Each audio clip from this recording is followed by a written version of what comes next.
the South Dakota Humanities Council, which produces the annual Festival of Books.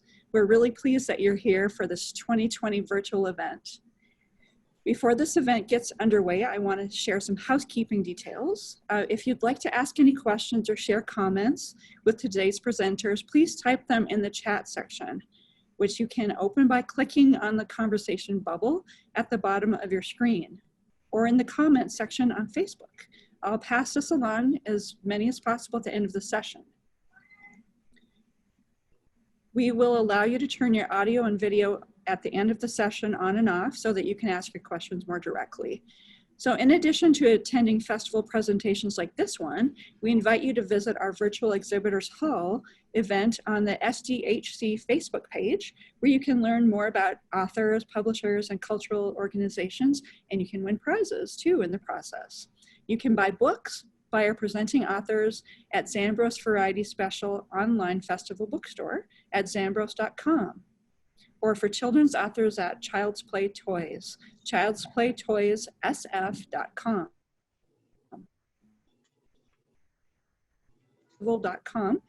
Website that will take you directly to our booksellers, and we will include that in the chat.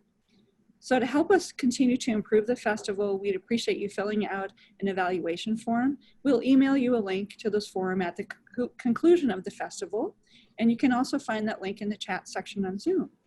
Finally, you can help keep the festival free by making a tax-deductible donation to the South Dakota Humanities Council. Just visit our website at sdhumanities.org and click the donate button. I did it this morning. It's really easy, and I'm not going to feel $10 being missing from my account every month. I know will help keep this wonderful event going. This festival would not be possible without the generous support of the numerous organizations and individuals who have already donated are acknowledged on the back of the festival guide. That festival guide you can find on the website. So now on with the show. Today's program that you're here now for is called From Poetry to Prose, Writing the Midwest in Bone Chalk. And it's our special guest, Jim Reese, today. A little bit about Jim. Jim Reese is Associate Professor of English at Mount Marty University and National Endowment for the Arts Writer in Residence at Federal Prison Camp in Yankton.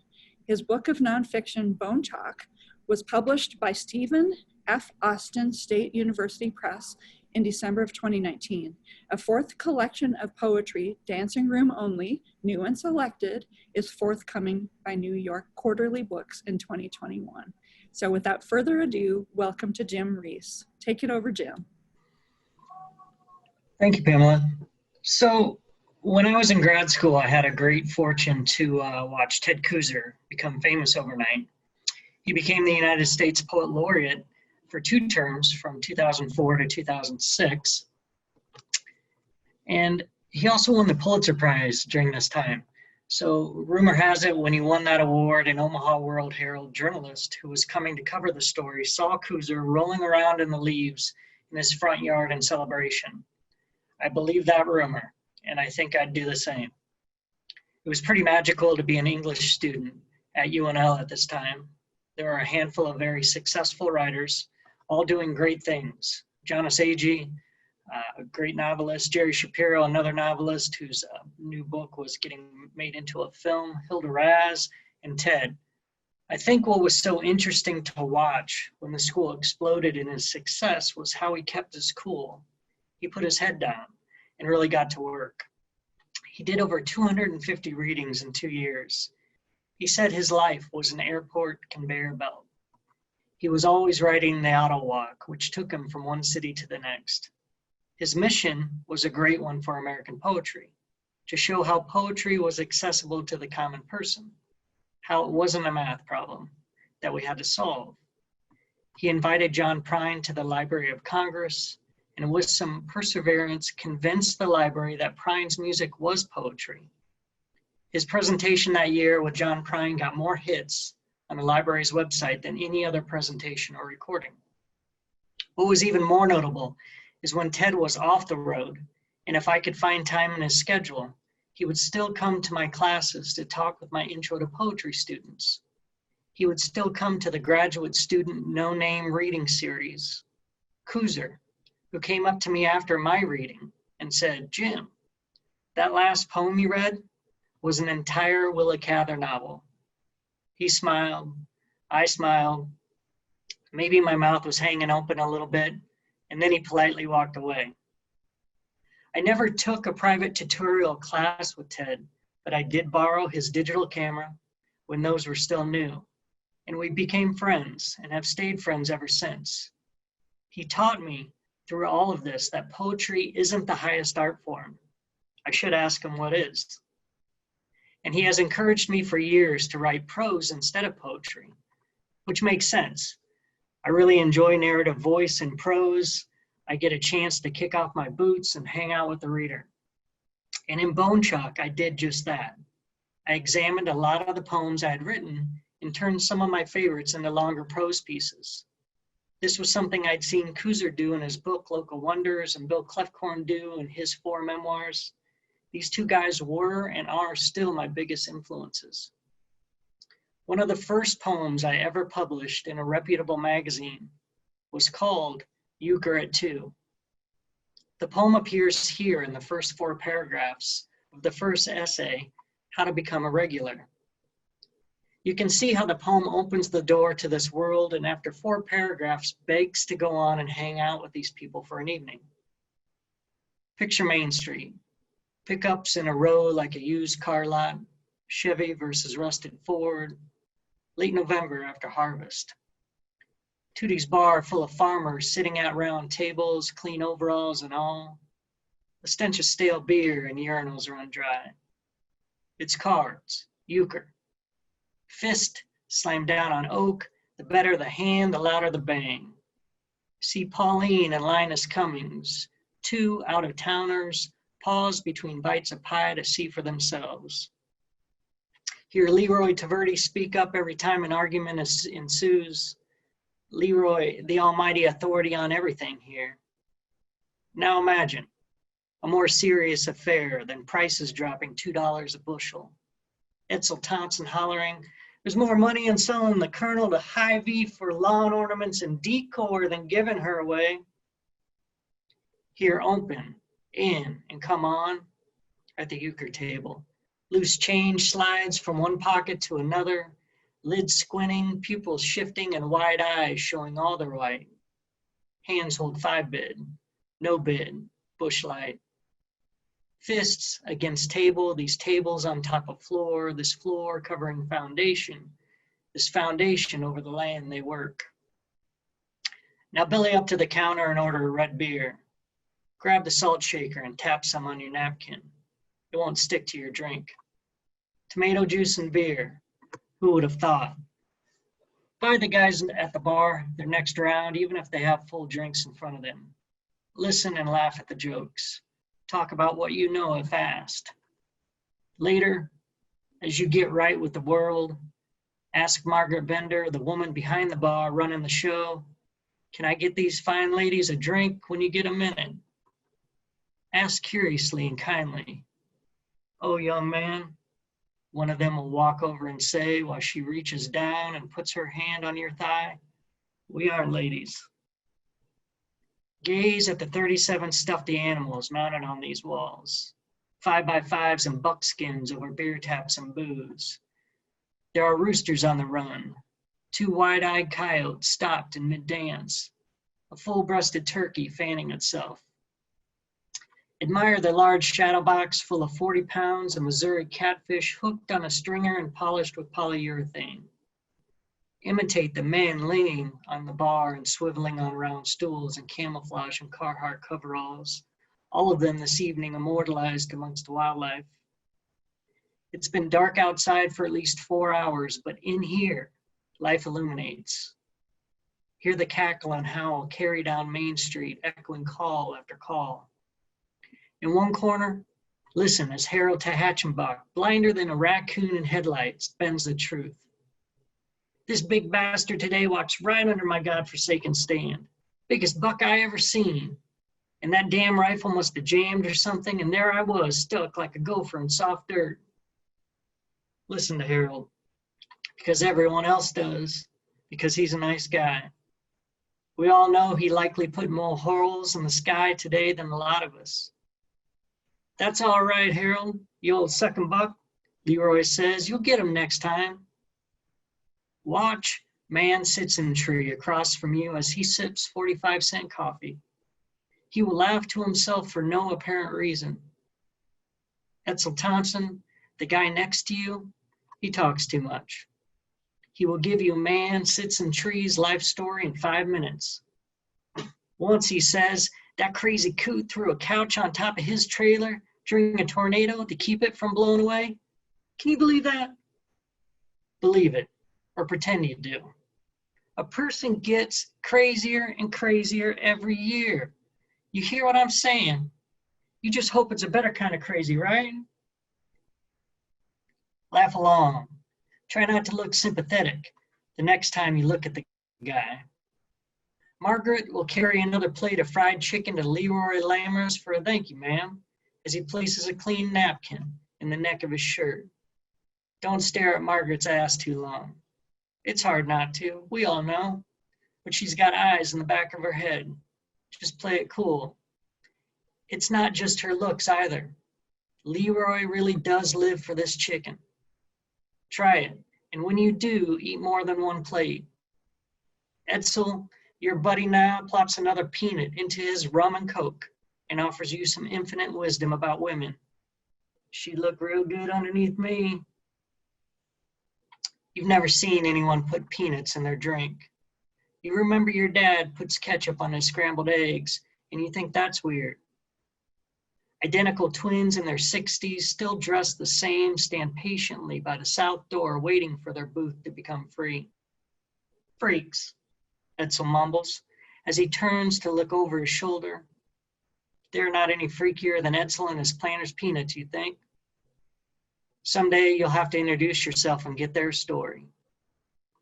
Realize you will likely sit for a few more beers. Thank the other guys for ordering additional rounds. I guess I have time for one more.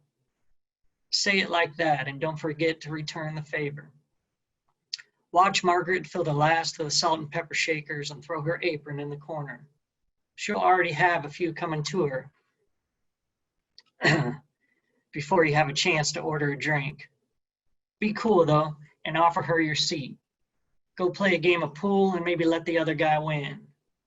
Watch the evening fall away like it always does. At last call, finish your beer and leave your change on the counter.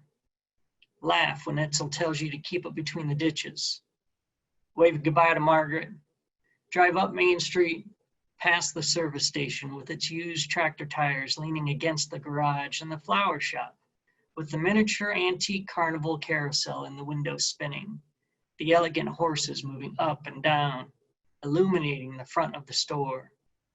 See the last of the sinners stumble out of Ten Pin Lounge, hear them holler and howl. Watch them take their last drags of cigarettes and stomp butts into cement. Don't stop. Go home, feed the dog, and drink another beer. Stare at the philodendron and make a note to water it in the morning. So that's the beginning of Bone Chalk, and I do that intentionally for a few reasons. One, I'm an outsider, so I remember this day specifically. I had dropped out of college and I was living in this small town. I took a semester off of college. I didn't drop out. I guess I took a little time off, and I'm sitting there watching these guys play cards, and even then, I knew I would write about them, and I knew something was going on. And so that just started. That essay started as a small little poem and turned into that, but also it was intentional to put it at the beginning of the book, because then I'm an insider and I'm an outsider. I'm a city kid, and I married into a farm family. So later on in the book, I have an essay, and the same thing happens. In almost all the essays I have in Bone Chalk. And some of the new ones I'm writing start as poems, as snapshots, and then turning into bigger things. One of my favorite poems, and one that actually got requests over and over, was a trio of poems that centered around a rough part of Omaha I used to hang out in, for all the wrong reasons. I'll read you part of one of my favorite poems from the essay, All the warning signs were posted. Florence Boulevard is where we used to go buy beer back in high school. We used to go to the corner liquor store until Vernon got smart and made us pick him up at his apartment instead. If we're going to be regulars, he wouldn't have us stand out at the corner no more. All he ever wanted was his fifth of Skull. And his apartment, with its light blue walls, smelled like a sweaty ass. There was no art on the walls, just his daughter's honor roll certificates and a turntable in the corner where he spun 45s. We ate gizzards there. We sang. We even danced with Vernon's wife until she talked dirty to us.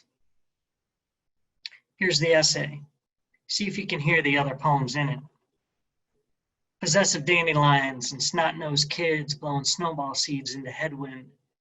Then I come upon 3 plumber cracks, bending over a 77 Vega, Old Milwaukee in each right hand, pocket pool in each left. Florence Boulevard is full-blown with Harleys and homebrew, glass packs and malnourished mufflers, people driving, people bathtub speeding. Say, sugar, you got somewhere to go or are you just going? It's tube tops and flip-flops, sidewalk stubbed toes, bare knuckle, and a third shift swing. Arnold's Bar for orange breakfast beers, rocket fuel gin, the finger stir, and Family Feud. My 2 best friends and I had heard about this place from a close friend and had driven one night to the opposite side of the city. We arrived, and just like that, the rumors, he was standing there on the side of the building, a skinny man hustling. Hey, Vernon, our friend hollered. Vernon walked over, took our money, and returned 5 minutes or so later with a brown sack of liquor. We had landed. After a while, Vernon had us pick him up at his apartment. No need for him to stand at the corner if we were going to be regular customers. Some nights, Vernon's wife, Felice, would be feeling loose, unbuttoning clothes. She'd chisel ice for our drinks out of an old plastic ice cream tub, long gone and empty, a vanilla and chocolate swirl. Summer heat was still sticking. Ice picks and iron fans, humidity and clean. Sitting on one of the kitchen's mismatched chairs, Felice would spread her legs wide and start icing her cleavage and lips. Vernon would plug in the turntable and start spinning 45s.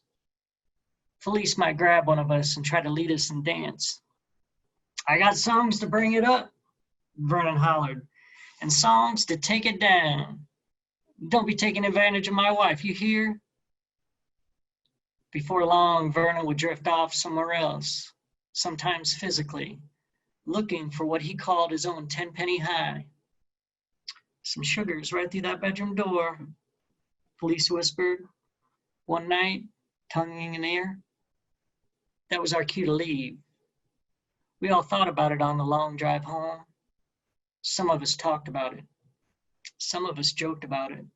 And some of us, sitting in the back seat, we didn't say a word. And it's been 10 years or so since I thought about Vernon. Almost 25 since we used to beg the guy to buy us beer when we couldn't. I got an email out of the blue from one of my friends back then in high school, T, the guy who wouldn't even sit on Vernon's couch unless he passed out on it. In the email, he wrote, "Hey, these car salesmen I work with don't believe we used to go to the Black Magic Inn and get booze from Vernon. Didn't you write about that one time? I remember reading it on the internet. If it's still out there, send me a link. And if you make it back to Omaha, I'll buy you a beer. Or better yet, one of your kamikaze concoctions. Check this picture out. The place is still standing. You can Google it. The old red brick split level where we'd sit out on the stoop and wait with Vernon for his monthly unemployment check. It was cut on the 3rd of every month and in the mail from the state government that day. On the 4th and 5th, a group of them would be out on a stoop waiting for Fred the mailman to deliver the goods. Fred came every day but Tuesday. Everyone knew Tuesday was Fred's day off. None of the men standing on the stoop had steady work. Vernon likely had a string of debt he'd accumulated from the prior month's sour offerings. Everybody's always wanting something, Jimbo, he'd tell me.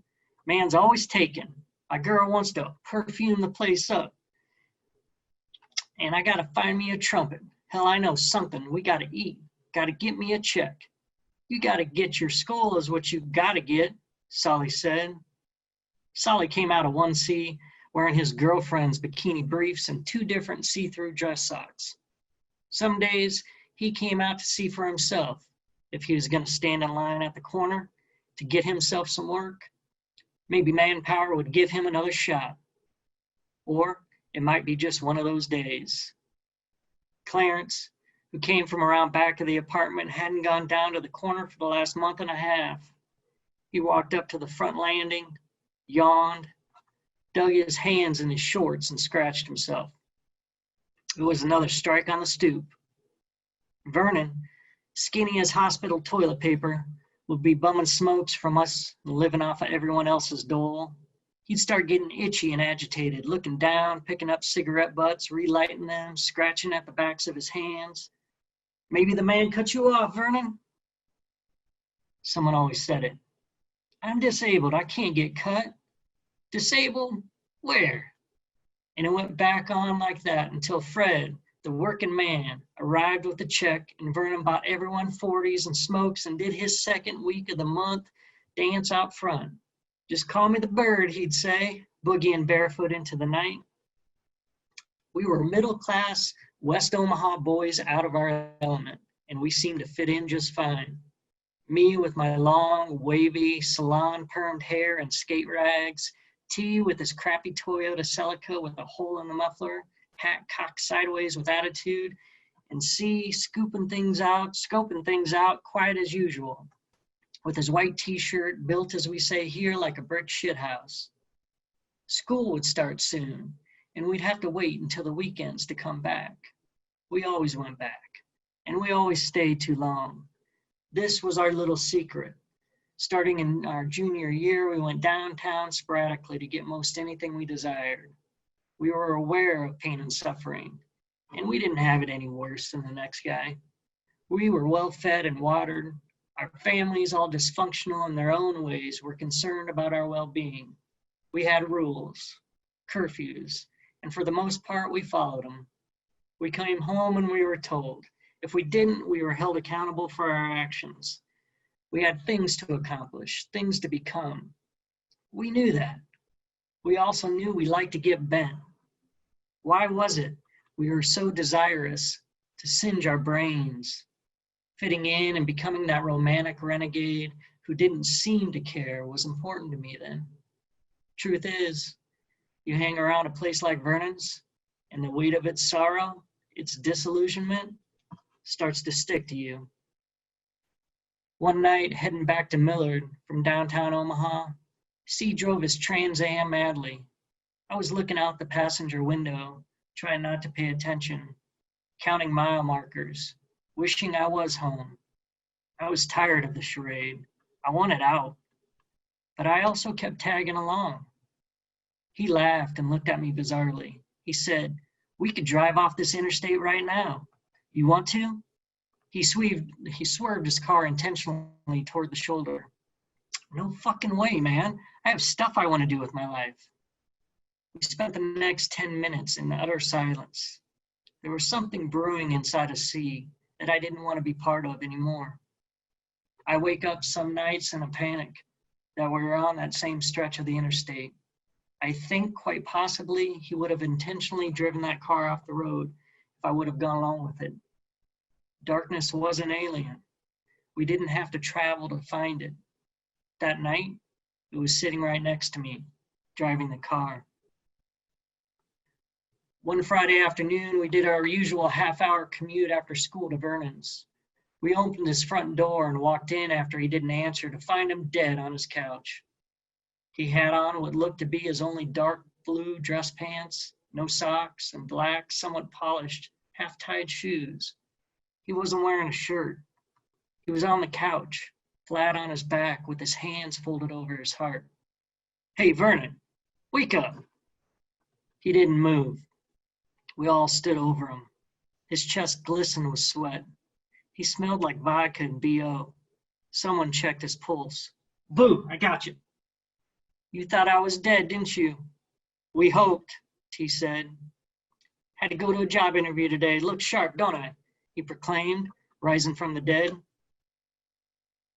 One night I was drinking my pack of Bartles and James wine coolers, and a kid, maybe 12, came upstairs and walked straight into Vernon's place without knocking. The little shitbird took 2 of my 4 wine coolers. He looked at me and said, "What are you going to do about it?" Vernon told him, "Get on back downstairs and tell your daddy I ain't got nothing for him tonight." Vernon had a few 45s. The one he played over and over was Pink Floyd's The Wall. When he got really drunk and didn't wander off, he'd start slur singing, "We don't need no education, boom, boom, boom. We don't need no thoughts control. Teacher, leave those kids alone." Senior send-off, we went to Vernon's for one last hurrah. We told each other we weren't coming back. Why finally then, I'll never know.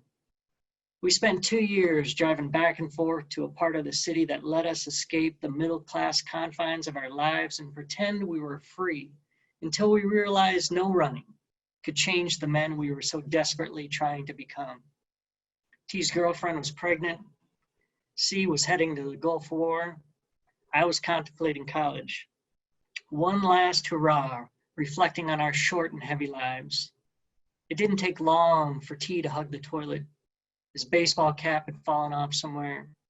He had some serious things ahead of him. A baby, possibly marriage. He was truly in love with his girlfriend, who was in love with him too.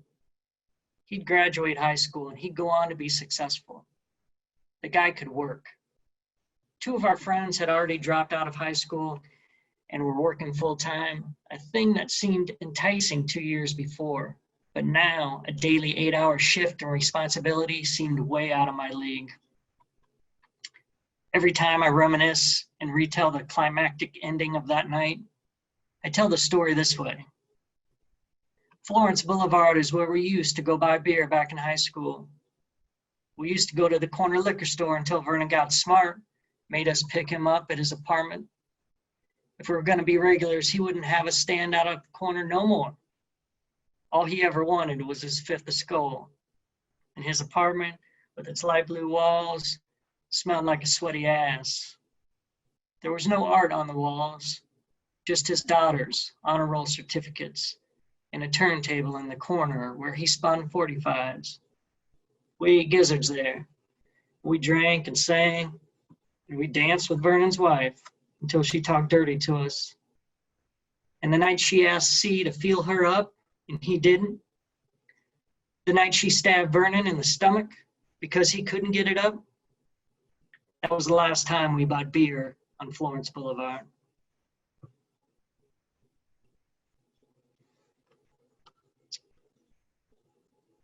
So those are 2 examples of where you started with a poem and just really expanded upon it, thought about it a lot. And that's what I found myself doing with a lot of the essays in Bone Chalk, and especially the big crime essay in the middle. All those snapshots from the prison ended up being a really huge essay in the book, about 35 pages. So yeah, thanks for listening. I'm glad I was able to share a couple of those with you, and I'd be happy to answer any questions if you have any.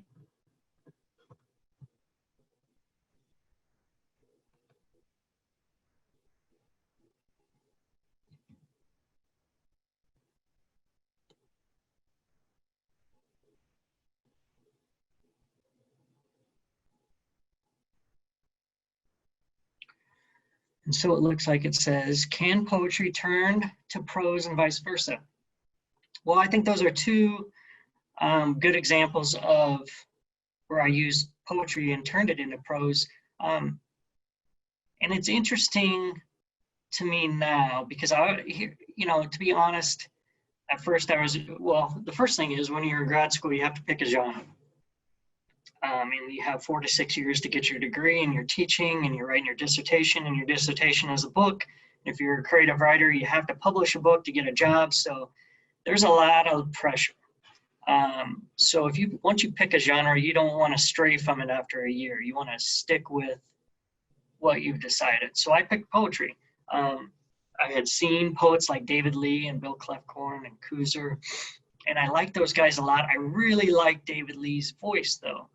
And if you heard him perform or saw him, you wouldn't know if he was reading poetry or prose. You wouldn't know what it looked like on the page. It just sounded like a story. And I gravitated towards all his narrative poets. And you really wouldn't know what they were doing unless they told you what it was on the page. So can poetry turn to prose and vice versa? Very easily. You can just extend the line. And I think, and now I catch myself a lot like thinking, okay, is this a poem or is this prose? If it's a poem, and if Ted were here, he would say this, but it's something I learned from him. Okay, there has to be some kind of lift, right? There has to be some magic to it. And it just can't be an anecdote or a snapshot. There's got to be something else going on. So I like that word lift. I like magic and stuff like that. Let me see, there's some more questions I better keep. Could you talk about prison and what you do there? Sure. I am the National Endowment for the Arts writer in residence at Federal Prison Camp Yankton. I think Monday is going to be my 14th year. And I publish a yearly journal there called 4 p.m. Count. And as far as I know, we're the only prison in the nation that has consistently published a literary journal for 13 years in a row. Even this last year with COVID, which was very difficult, but I was able to get material to the guys, give it to them. Actually, I would wear a mask and I would hand it to somebody in the street. So 2 guys wearing masks outside the federal prison, exchanging papers and having a little conference every week. That was what I would do. But I was able to workshop with them and just communicate that way, just by paper. And actually, the journal's done, so it should go to the printer in 2 weeks. And that is free. It's not something that we sell, and we give it away for educational purposes. And it's gotten really popular, and I think this year we're printing 400 copies. So you can actually get a hard copy by going to my website. Go to jimreese.org, and if you go under books and prison work, you'll find a form you can fill out. And then I'll send your address to the prison. What else? What does the question say? I hear voices in your work. How much has your work as the writer and resident at Yankton Federal Prison influenced you? It's influenced me a lot. And I taught there, and I taught for 3 years at the state prisons here in South Dakota. So I taught at the men's and women's prison, trying to start the same program there. And I worked with a student. We actually published one book there called Off the Cuff. And that's a different prison. And we spent, I don't know how many years, maybe 4 or 5 years training at San Quentin too. And we'll go back there every once in a while. Obviously not right now, we can't. But we would go to California state prisons and see how their arts programs were working, and then come back and try to incorporate them into our own programs. And San Quentin's got to be one of the most unique prisons in the nation. So a lot of what I do, I put into this essay. It's called 12 Years in Prisons and What Criminals Teach Me. And that is in the book Bone Chalk. I wanted to make sure I put an essay in that book before it came out. I have a whole nother book on crime and punishment that I'm working on right now, and I hope to have it done as soon as possible, but it'll probably be a couple years. And I really, in that book, I'm looking at crime on the front end and then the work I do in prisons. So I've spent about 250 hours doing ride-alongs with the police in my city, so I can see what they see. And here in Yankton, South Dakota, we've got great community policing, and it's really interesting though to see what happens. And then also, I see prisoners and then what we can do to help them and rehabilitate them and stuff. This says, also in an interview stated, education is key to turning our justice system around. For sure. So I just did a commercial yesterday where I had to say all these stats in 1 minute. Let me see if I can do it again. How did I start? Okay, so the warden, and here's the funny thing about that commercial, they cut me off. So it's supposed to be like this funny thing for professors that talk too much. But on my second take, I nailed it. We used to have a professor, or excuse me, a warden, the first warden that I ever worked with. He was such a cool guy, and he would always say, hey, these guys are coming to a neighborhood near you. Do you want them educated or not? And also at that time, I'm not going to do this in a minute. I'll slow down a little bit. Also at that time, I had a supervisor of education who said to me, Jim, all you have to do is remember one thing. You know, any of us could have wound up here after a few misdirected decisions. Okay, so if you understand those two things, and then also 1 out of every 3 people of working age in the United States has some sort of criminal record. And that's a stat that just came out from the White House a couple of years ago. A really important stat to understand too, and one thing that bothered me when I first started doing this is a lot of people would come up to me and say, why should I care about prisoners? Lock them up and throw away the key. That bothered me, and I didn't have the stats. I didn't know what I was doing. I was really concerned with my ego and telling everybody I was going to San Quentin as opposed to really understanding my position and what I was doing. But after a few years, I could see how writing was really helping families. And then I just jumped in all the way. So one important fact, and that I would say to people that say that to me now, is every dollar spent on prison education equates to $4 or $5 taxpayer savings.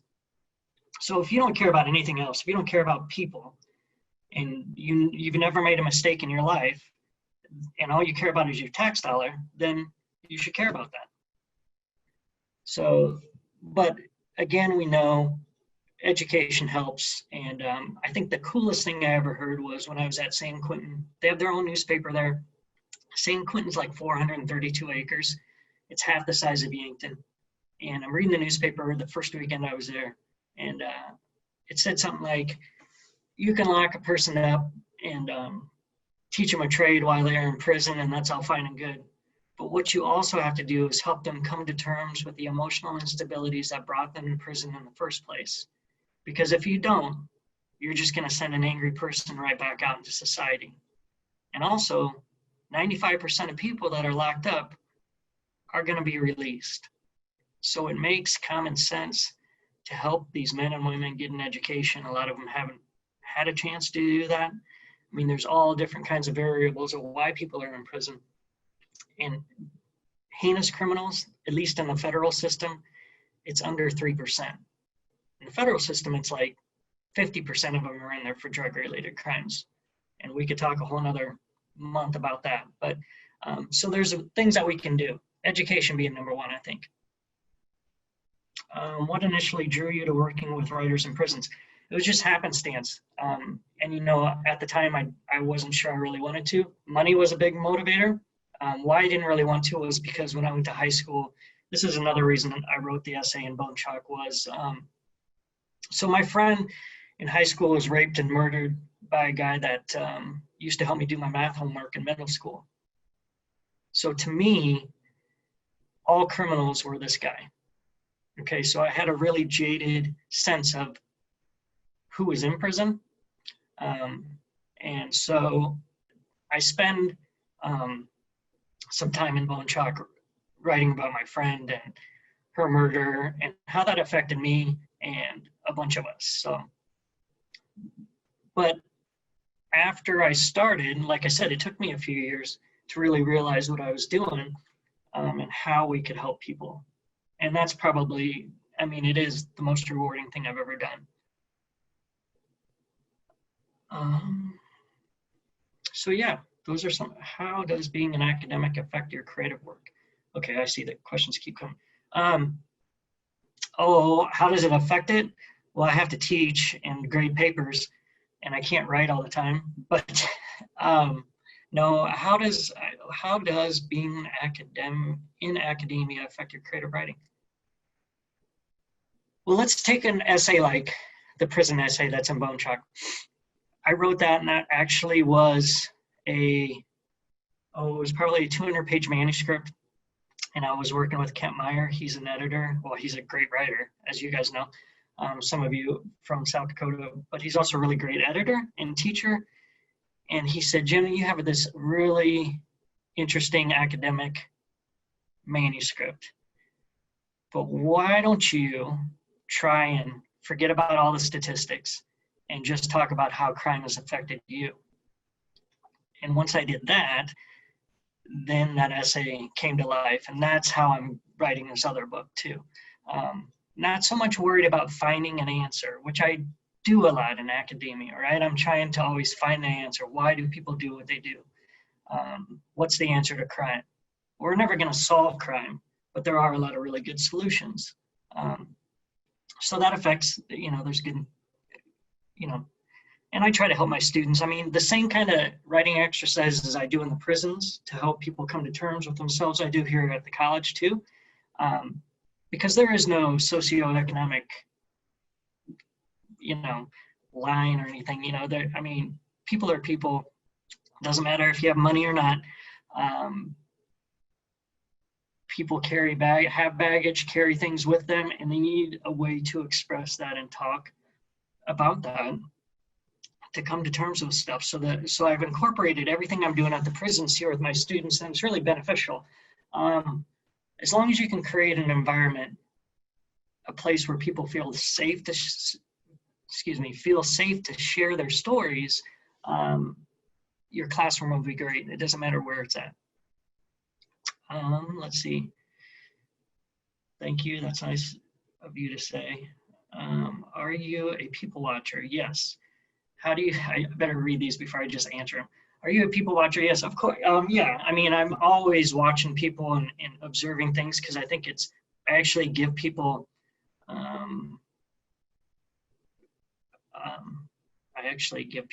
actually give my students an assignment in my creative writing classes and my writing and visual arts classes where they have to go somewhere and actually take pictures of people and then write about them. Very interesting. We don't have a big mall here in Yankton, South Dakota, but we do have a Walmart. So if you send somebody there with a camera and a notebook, you can find some pretty interesting stories. Do you ask people a lot of questions? Yeah, I do. I ask why a lot. And do you record them? I think having an iPhone now or any kind of a phone like that is great I like to run and walk, so I'm always recording things or talking into my phone when I have an idea. I think that would be the number one thing to do. As soon as you have an idea, don't forget it. And I like talking into my phone as opposed to trying to text it when I'm walking or, doing something else. So ordering your book. Is your book in the prison library? My book is available at Amazon, and I think they said Zambros has it. And the 4 p.m. Count book, they go quick, but I'm sure the next issue will be available in about a month or a month and a half by Thanksgiving. So you can order a copy that way through my website. Yeah, so I think just being aware of your surroundings, another question about this. As an observer, looking closely, really looking and listening, I think, is oftentimes more important than looking to get the story. So what am I working on now? What other mentors have you had? So it's hard doing these virtual things because I love making people laugh. So I'm kind of debating on what I do on certain things because one of my biggest mentors is David Sedaris. I have had the pleasure of exchanging letters with him. He's such a cool guy. I mean, he even wrote my students here at Mount Marty a letter. And so he's a big, huge influence of mine. There's just so many writers. And and I'm reading somebody's comment that says, please make us laugh. I would love to make you laugh. But who else? Mentors. There's just all kinds of writers. I mean, read everything. I read the back of a cereal box, anything you can get your hands on because you never know where inspiration is going to come from. What else am I working on? I think the Crime and Punishment book, somebody close to me just passed away, so I'm finding myself writing a lot about that. It's hard. And then I've got a bunch of short essays that I'm working on, but I really want to focus after the semester's done or when we have a little bit of break, get back to the Crime and Punishment book because that seems to be there's just, everybody wants it. So I got to get busy working on that. But, you know, I'm spending a lot of time marketing and doing work with Bone Chuck. So one thing at a time, I guess. And I suppose I better take a breath.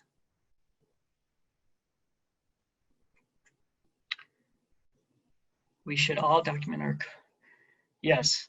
Document your COVID stuff. I've been taking pictures of all the masks I see on the ground. Speaking of looking at things and all the signs I see around everywhere. So someday I'll do a photo essay of all that stuff. But yeah. But it's interesting to do all this stuff as we're, the great thing is we have the South Dakota Book Festival and everybody doing this. And it looks like everybody's staying active, whether it's through the computer or not. So that's good to see.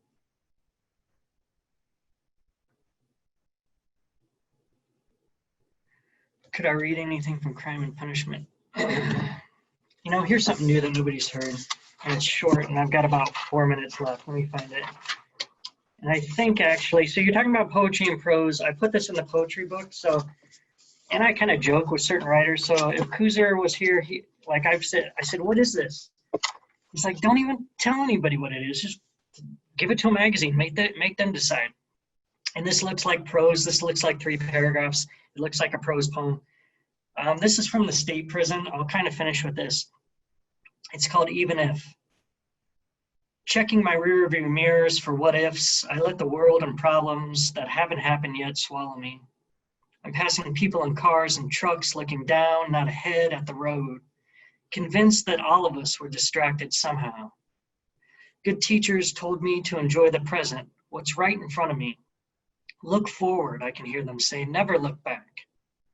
At the prison, I get buzzed in at control and the heavy green military grade gates slide open.